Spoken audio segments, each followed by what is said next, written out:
This is Marco Reus. This is Shinji Kagawa. This is Nuri Shahin. Hello, this is Jadon Sancho. And you're listening to the Yellow Wall podcast.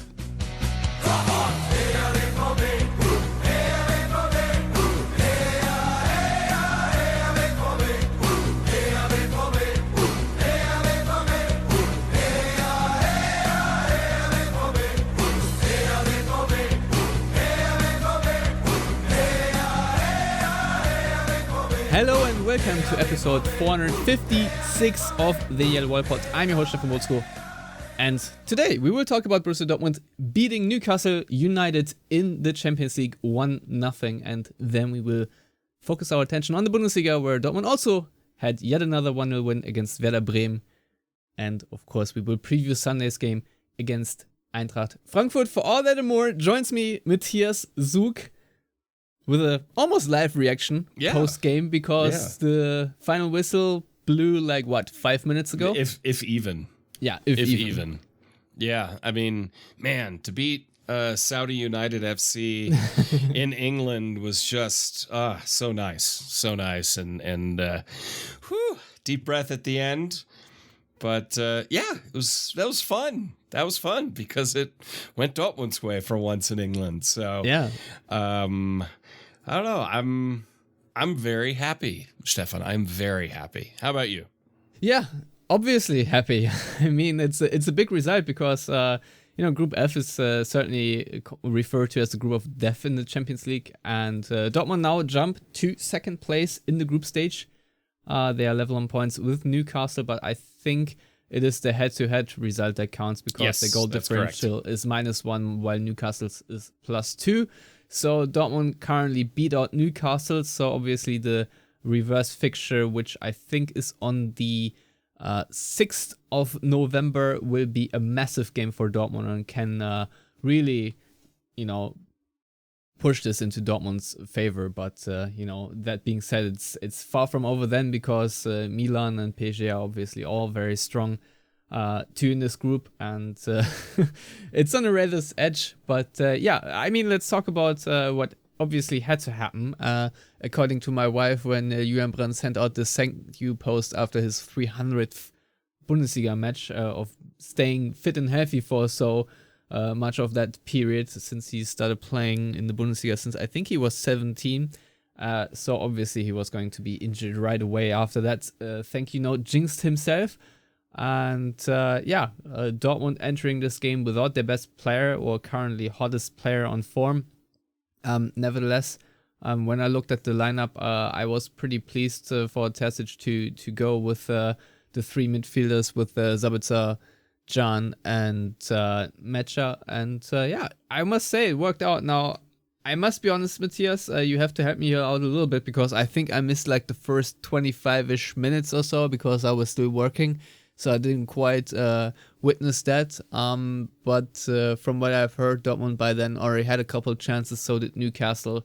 Commentator said Kobel had to make a save. So before we talk about the deciding goal, obviously, of the day, maybe how did the game start? How did Dortmund find into it? Well, I think in general, Dortmund were set up to counterattack, and I think that was the plan from the get-go. If there's one thing Dortmund have learned so far this season, is how to be solid defensively, which isn't really something we're used to saying after the last, 10 years. But that was really what it was. Dortmund gave Newcastle the possession, or ceded it to them mildly in the first half. But Dortmund with significantly better and more chances. Nick Pope having to make two big saves back-to-back. Kobel had to make one save that was shot right into his gigantic chest. This was the match of two gigantic goalkeepers. So in that respect, honestly, Dortmund should have scored more in that first half. Didn't. But at the end of the day, they scored as much as they needed to, which was nice to see. And of course, you can make the argument Newcastle should have scored once or twice in the second half. So, I mean, it was razor's edge. The weather was absolutely atrocious. I mean, talk about a cold, rainy night in Newcastle. This was it. And it played to the advantage of Dortmund. But what I like about Dortmund is they didn't park the bus. They didn't we're just going to sit back and do nothing all match. Like some teams who play quote-unquote defensive would do. Not at all. They were always looking to attack. And I will make the argument, Stefan, that we did see Dortmund's problem this season in this match as well, in not being able to finish off counterattacks more often, more consistently, and more effectively. Also in the second half. I mean, there were a few counterattacks in the last 10 minutes that just petered out because of bad decision-making, the wrong decision-making. And that was kind of there in the first half. I think that's the lack of Julian Brandt effect. That being said, it still was the best-looking Borussia Dortmund without Julian Brandt this season. And so overall, can't really complain too much. Nico Schlotterbeck once again proving that he's an outstanding attacker. Hey, he grabbed the assist. He grabbed the assist. You know, if it's not Julian Riasson, it has to be Nico Schlotterbeck. But no, I mean, Dortmund started, I'm not going to say on the front foot, but they started as the better team. I would say they were the better team in the first half, and then you can make the argument that Newcastle were the better team in the second half. Yeah, maybe. I don't know. I think Dortmund settled in fairly well, or rather, when I tuned in, they had settled in fairly well. And what I must commend them for is that they pinged the ball around quite quickly. I think the sweat patch obviously helped, but especially Malen and Royce did shred a few defenders here and there. There was some really good football to watch, and I think there was this one chance. I think it was Malen in the end who had a shot blocked. Where we had a good entry pass, then was played right into Royce into the box, and he squared it off to Füllkrug, who then squared it off to Malen. And to me, this is the sort of chance creation we haven't seen from Dortmund in quite a while. And I feel like in the last 3-4 games, we have seen it a bit more frequently. So that I think is very good to see that the positional discipline is there, and obviously the skill set of the players to facilitate such an attack very quickly against Newcastle, who were almost the entire way a step too late. I think had Füllkrug managed to get it off a little bit quicker, he could have even taken a shot himself. There was just a little bit of delay, but the point stands. We have a good positioning to have very vertical play and find the channels between the defenders. And if you can find Royce in a channel between the defenders, then danger usually ensues. And so I'm fairly happy with the stability of the team, with how they played football, how quickly they moved. And you're absolutely right. I feel like Dortmund could have even created far more chances. They, to me, looked like the more dangerous side throughout the entire game. And you know what's odd? Newcastle obviously did manage to build a lot of pressure, especially in the last 10 minutes, because, as you said, Dortmund's counterattacking kind of broke down, which was, of course, disappointing. And they did manage to hit the crossbar twice. Once, I think, of a set piece, if not both times. That all being said, I never really, just like in the Bremen game, had the feeling that Dortmund were going to concede now. I don't know about you, but I was relatively calm considering it was just a 1-0 lead, and there was an opponent who had to score to really advance their Champions League campaign. So, considering all the things we've just seen and considering how poorly Dortmund have played in the past, or especially at the beginning of the season, we can take a lot of positive away from that. I think the last episode we had last time, Matthias, the headline or the episode title was Positive Trends, and I'm very glad to check back in like a week later and we can still confirm that, because how often have we said something positive and then right around Dortmund turn and say, nope, we're gonna screw everything up now. So yeah, this looked like a very calm, very professional, very mature Champions League performance against an opponent who are new to the stage, and maybe that showed a little, but obviously I think Dortmund were also a bit lucky with the injuries on Newcastle side, because I think Alex Isak is a big loss for them. Obviously, Joe Linton is a player we still know from Hoffenheim, and we all know he's very dangerous, but not just the same going a little forward. So yeah, I don't know about you, but I thought overall Dortmund were in a very even match and were the deserved winners in the end. I agree, because if going from what you said, whether it was Bremen or now Newcastle, aside from 2 times, once in Newcastle, once against Bremen, Krubel really didn't have to make any saves from open play. And I think that is a huge, huge thing to talk about, is that from open play, opponents, whether it's a Bremen, who obviously are staring more at a bottom half of the table fight, or Newcastle, who are a more top half of the table Premier League side, the fact that Dortmund are able to stymie open play chances from opponents while still being effective as an attacking team themselves, I think that's a huge bonus. I think that's big. Of course, Emre Can having to come off injured, not great, but Salihamidzic I thought played really well. Yeah, slotted really in perfectly well. Yeah. Oh yeah, I mean, solid. It was like the perfect game for him. I'm gonna go out on a limb here and say not the greatest refereeing performance I've seen in this match. I'll be honest, I thought it was fine. I've seen worse in the Champions League. Yeah, I mean, I was annoyed that he blew for halftime right when Dortmund were at the halfway. Yeah, that was a little odd. On a counterattack. I wasn't quite sure if he really? whistled a free kick before and then decided it was halftime instead of giving it to Newcastle. But yeah, it was odd. It was odd. There were a few little odd inconsistencies. But no, overall, Dortmund... I think if we ask Newcastle fans, they're not entirely happy with the ref. Correct. Either. So, and as we can always say, if both sides aren't happy, it was probably a good refereeing performance. Like I said, it was consistent. Fine. It was consistent. What I liked about the referee actually is that, there were some really crunching challenges and he let it go. The way, for example, that Schlotterbeck won the ball off, I think Gordon it was, before the goal, which is obviously important to talk about, because I've seen Bundesliga refs give this as a free kick, even though it was all ball. And yes, he obviously also did play the man at the same time or a little later than playing the ball, but nevertheless, a very good no call in my book.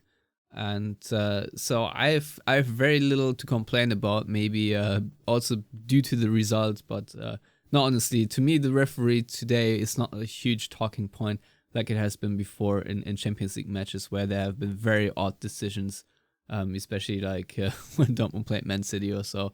I don't want to really talk about that, but what I think is very positive is that the midfield shape and the defensive shape overall was very cohesive, and that to me is a positive sign, because very often Dortmund have massive spaces, and especially shout out to Sabitzer, who I thought had a classic game of a play you hardly notice, but he makes a lot of difference. He closed a lot of gaps, he pressed a lot of players, also very late in the game still, always going 100% out there, and I'm very happy with that sort of performance, because he's doing the dirty work for extensive parts. Obviously, he had also a couple of good outlet passes, but I think more importantly, he kept Dortmund's structure alive for very large parts of the game, and to me, that is very important. It's also very good to see that Füllkrug slots in very well, while Aller is still trying to recover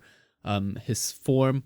I don't know if he has medical issues, but there were reports about Aller that sort of his values are just basically in the basement, and that he is trying and very hard to get back into top physical shape.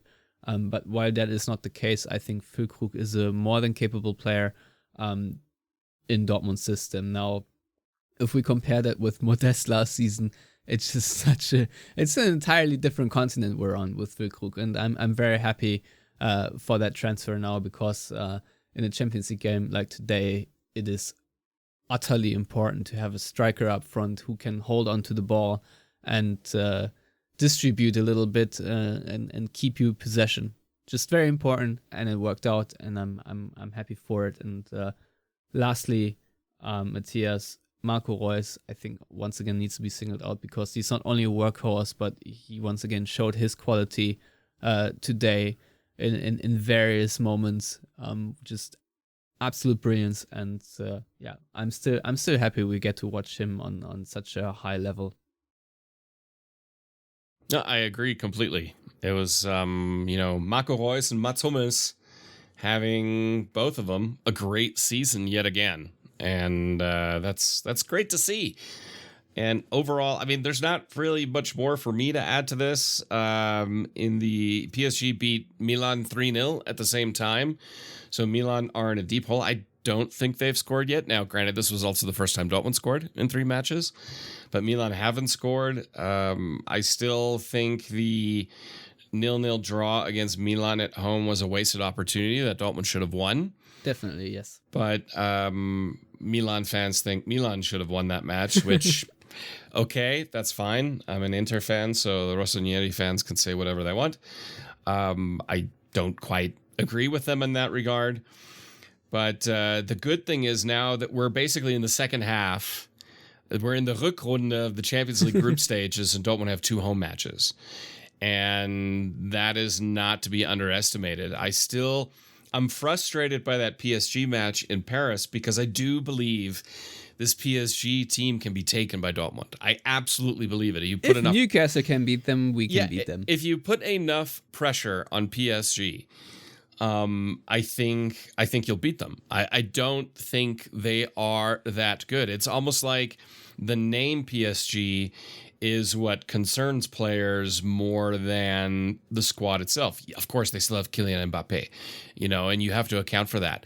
But they don't have Messi and Neymar as well at the same time.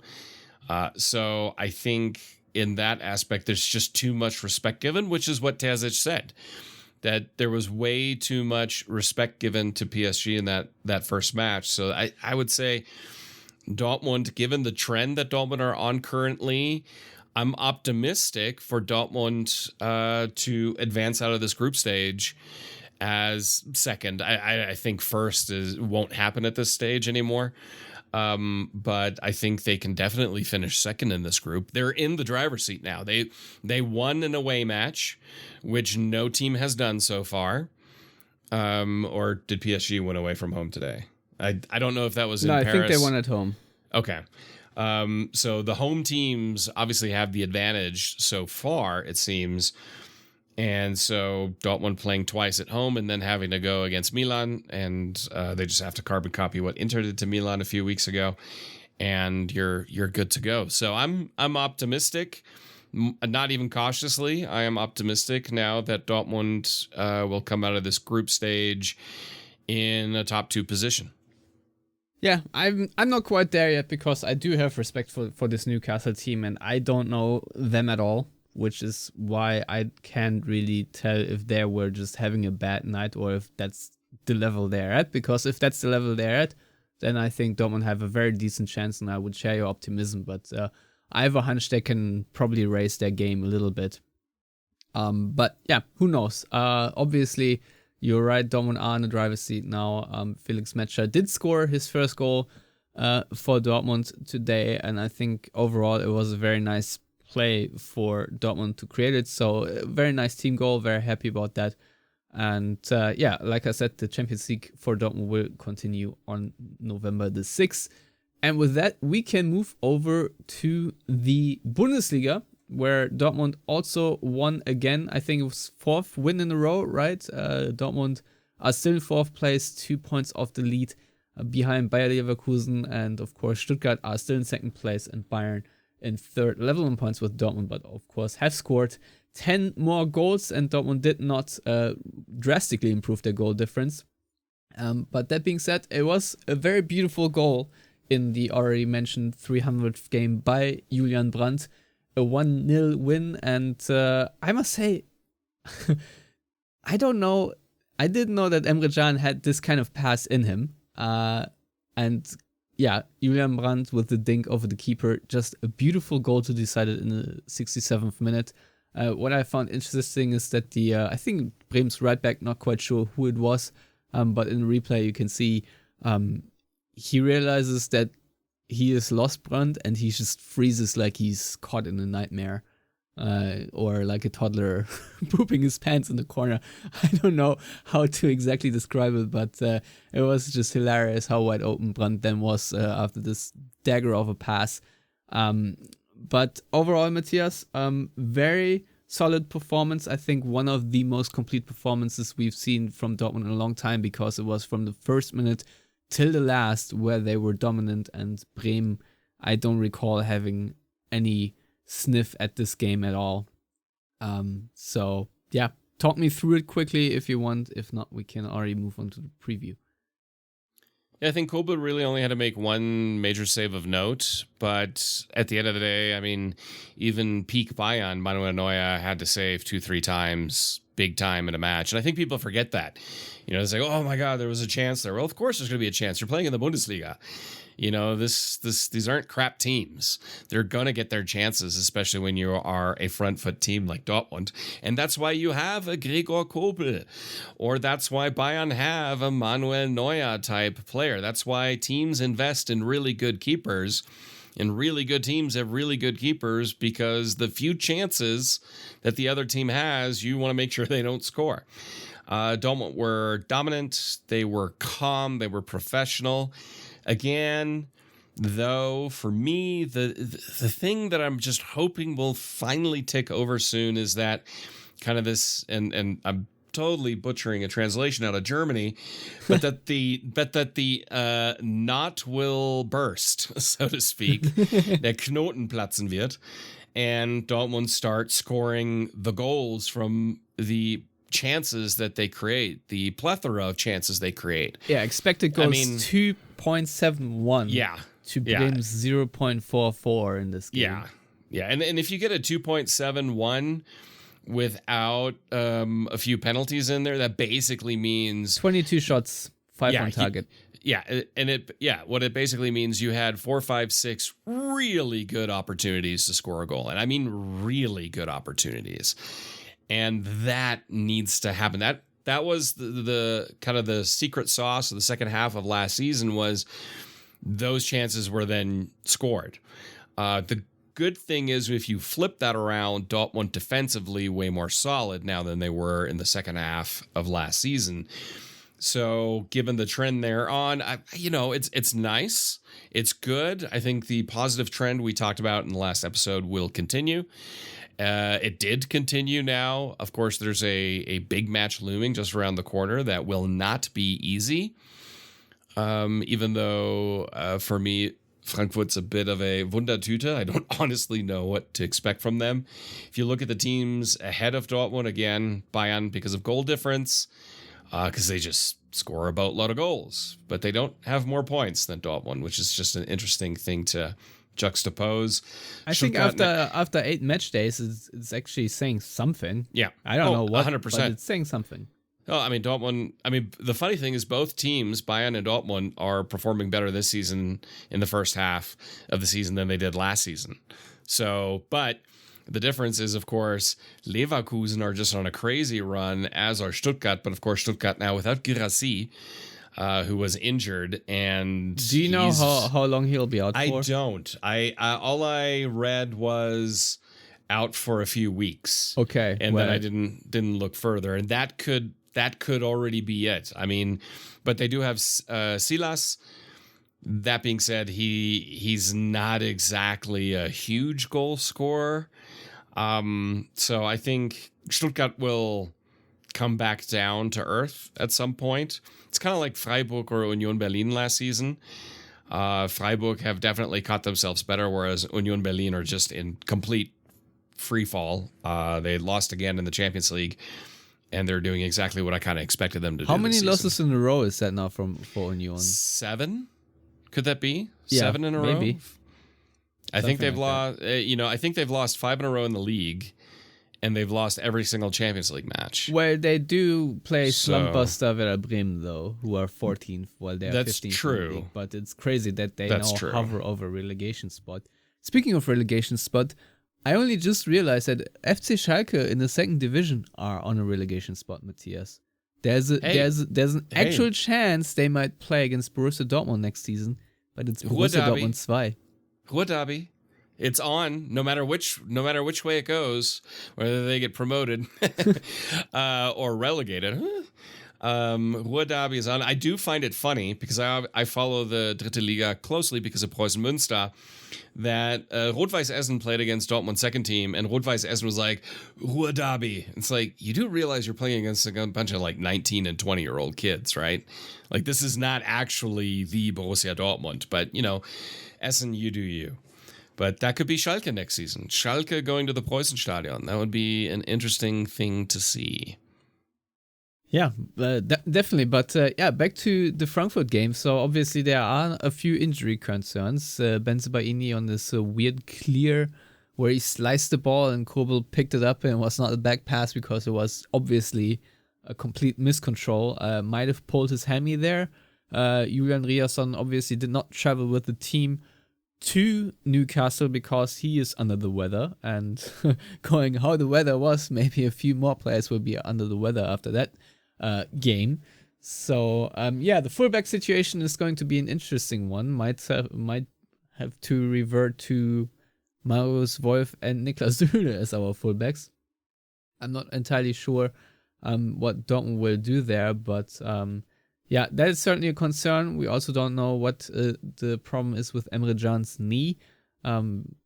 So the game is on Sunday. It's a muscular injury, so it's not a ligament injury. That was what I saw reported by I was DAZN. hoping he just got a knock, Yeah, and that's what it looked like, almost like a dead leg. Yeah. More than anything else. Where he got hit right above the knee somewhere. Yeah, so but they can right still around there. rule you out for a week or Of course. But like you just said, the good thing is it's a Sunday match, so it's an extra day of recovery now after that cold shower. Yeah, and then we play Hoffenheim in the Cup right after, right? On Wednesday again, if I'm not mistaken. So an interesting week for sure for Dortmund. I'm not quite sure if this Cup match is going to be a home game for Dortmund or an away game. No, it is actually a home game. 7 p.m. kickoff next Wednesday. So, the English weeks, as we like to call them, are here and coming in thick and fast because I think after the Hoffenheim game, Dortmund already play against said Stuttgart. So, Guirassy being out for that game might actually be a factor also for Dortmund. We'll see because this guy is on an absolute heater. I think he's already scored like 14, 15 goals or so, basically equaling Niklas Füllkrug's record, who was, of course, league's top goal scorer last season, which is funny enough. But 14 goals usually not the kind of number that would earn you the Kicker Torjägerkanone, but was not the most prolific season last season. Obviously, also because Aller was out for half the season. Maybe otherwise it would have gone toward him. Matthias, Frankfurt 7th. Have won the last 2 games against Heidenheim and Hoffenheim. They're good against the Heim teams out of the Schwarzwald region. So they have struggled though this season. They have not been, not really shown a lot of fireworks. So I'm not entirely sure what to make out of them. Yeah, I mean, they've lost some key players. I don't really know what to make of Tino Topmöller and his style. Admittedly, I haven't watched a ton of Eintracht Frankfurt this season.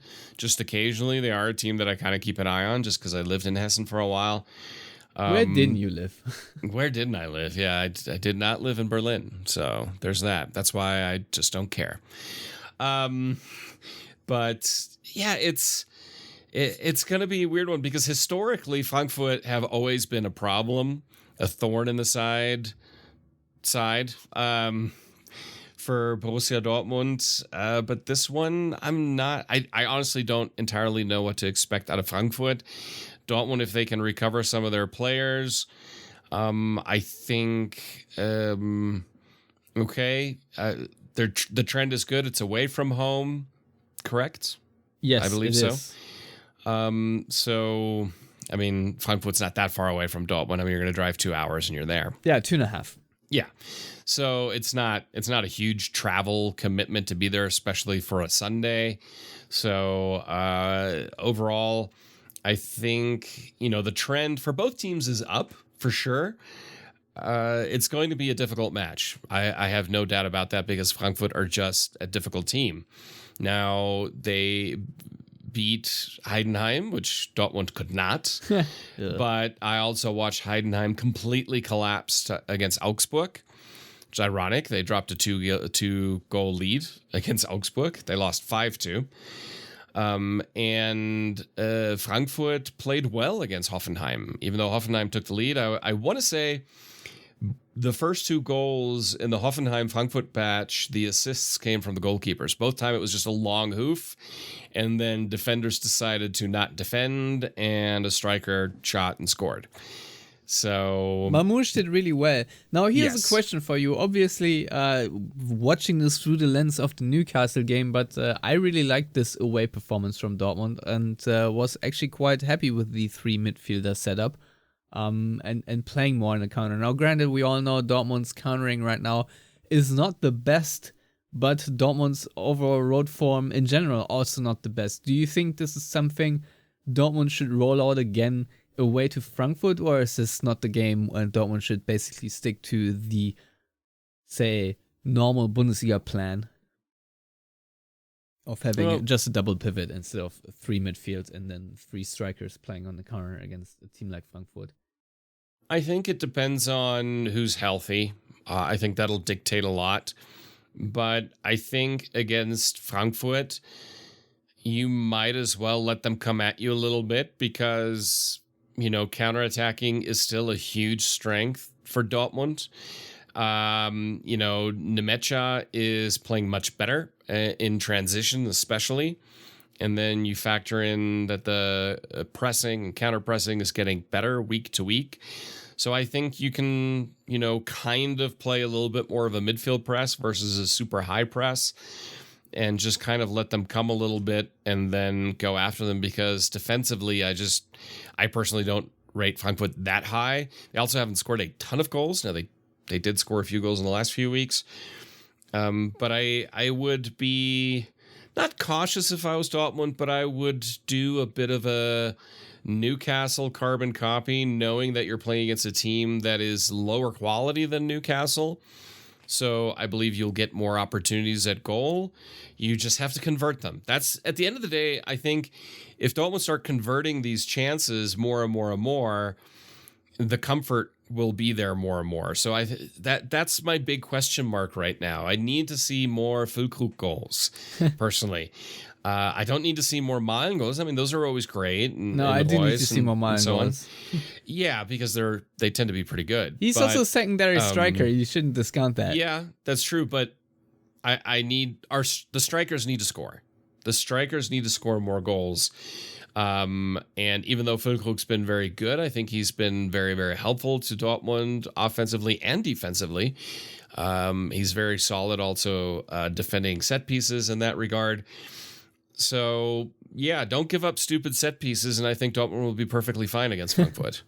Yeah, there were a couple at the end where, that one Girona foul certainly didn't need to happen, and I think Gordon of Newcastle drew like 15 fouls throughout the entire game. Dortmund just loved kicking the shit out of him for whatever reason. But yeah, this happens. Obviously, the game is on Sunday because Frankfurt will have a game tomorrow against HJK from Helsinki. So obviously we don't know what injuries will come out of that game, and Frankfurt will be exhausted if they will even take the UEFA Conference League seriously. I'm not entirely sure what exactly their plan is, but the Sunday game certainly should be an interesting one, and it will obviously help Dortmund that Frankfurt also have a midweek game. Matthias, this is pretty much it for me. I don't have much more to say. If you have any closing thoughts, be my guest. I mean, not really, given that obviously this is midweek. We've got a lot of matches coming on now. I know we had technically a lot of matches to talk about, so it's a little bit abridged, but we want to make sure everyone has an episode to listen to, so I hope you will forgive us for our brevity at this point. Yeah, there's also no reason in dragging this out, but that being said, I have to get going now. I have to get dog food, so my dog has something to eat tonight, which has a higher priority than this episode going out right away. Otherwise, I would just hit the upload button, but sadly, a few more things are involved than just clicking a button in producing the show. So, Matthias, I'm afraid people will have to wait until tonight, but I'm sure it's still appreciated that we went out rather quickly with it, because otherwise we would have recorded tomorrow, which also still would have been fine. But either way, thank you very much for coming on. Everyone out there, thank you very much for listening. And tune in next time. Obviously, subscribe to the show either on YouTube or wherever else you can subscribe to a podcast. And we will be back with an episode after the Frankfurt game. And for whatever reason, if that's tricky, then by the latest after the Hoffenheim match. Anyhow, that's it from us for now. Goodbye.